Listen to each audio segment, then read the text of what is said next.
Lions fans, let's go. So serious with this one. I'm going to title this one Dan Campbell Hot Seat. I'm going to title this one Dan Campbell Hot Seat. Well, this is week number 3 or game number 3, and of course, it's entirely too early to, I guess you say, legitimately or realistically uh, place Dan Campbell on hot seat. And here's the reason why I placed him on the hot seat with this week number 3 is because there's one reason. Well, whenever in times past Lions team will get any recognition, okay, case in point when they went 5-0 up under Jim Schwartz, they went 5-0, and they got this large recognition that possibly they can go to the playoffs. They could all the lights and everything, all the spotlight and all the the attention and all the recognition, it start to beam in on them, right? And then all of a sudden they went the opposite direction. Okay, that happened also with Jim Caldwell team when Terrell Austin had the defense revved up and it was doing something. I don't want to say special, but it was doing something potentially good. And then all of a sudden, the recognition hits them and they go down. They went the other way. It happened before when even at times when who was that? Roy Williams was here. Roy Williams and not Charles Rogers, but it was Roy Williams and I don't know who the other receiver was across him. I want to say something Bryant.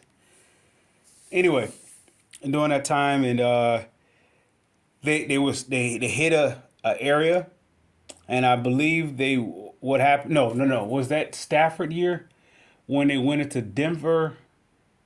Yeah, this is before. This is either before or after they did the 5-0 thing, and they went into Denver, and they pretty much thrashed the Broncos, and they was coming off a high. I think it was something in 2. I don't know what was the record. I know it was possibly 6-2. They had a high number. They had a high record, and it was looking very good, looking very promising. Then all of a sudden, it just went the opposite direction. So I say all that to say this: this is a hot seat for Dan Campbell because I want to see if he can. How can I say? Balance success with actually. I don't. How can I say with pressure? Keep the team at a high peak of where they're hungering for success, or they have a knack, or they have a thirsting, or they have a craving for more success, as well as keep them at a stable, balanced place where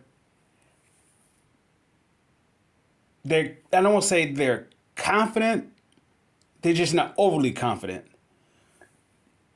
Where what I mean by that, the Detroit hype, it's like excuse me, it's like no other.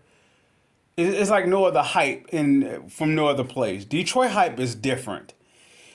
Okay, if the team is legit, if not this team, if a Detroit a franchise team is legitimate, then the hype is not just hype.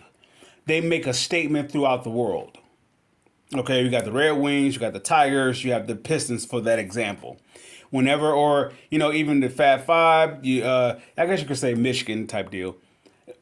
Whenever something happens in Michigan, when it's a legit team, that's a team that honestly they embrace being successful and they have a eyeball towards more success, as well as they're confident. They I don't want to say cocky or even overly confident. They're definitely not arrogant, but they know who they know. They know they're gonna. They already know they beat the opponent, type deal. I look at the Fab Five. They knew they beat the opponent. Maybe with the exception of maybe 2 teams, maybe UNLV, maybe possibly Duke, maybe North Carolina during that time. I'm not sure. But normally, during that 5-5 run, they knew they knew they was the team to beat. They knew they was gonna get their best shot from the opposing team, but at the same time, they wasn't done giving out their best shot. The bad boys was like that. The going to work crew was like that. even that stretch run with the Tigers, with up under Leland and Dombrowski, that run, they knew that they can just once they hit that stride, they took off. Same thing goes on with the hockey. You already know how that goes. But the Lions is a different height. The Lions gets to a place where they get all this attention on them, and for whatever reason, it's like they shy away from the spotlight. So I have Dan Campbell on a hot seat for that reason, just to see how he's going to handle this type of pressure. There's only week 3, yet they're getting a lot of attention. They're getting a lot of attention, and normally when the Lions get attention, they go the opposite direction. Now, week 3, you go. I believe this is a game on the road, so they're going inside Minnesota. Minnesota, I believe they just lost. So we're going to see how they handle it. I have the Lions losing this game. No, actually, I don't even have them losing this game. I don't even have a decision yet. I may have a decision right before the kickoff with that one, but I have Dan Campbell definitely on the hot seat with this one, and I'm gonna close out with that. All right, Lions fans, I salute.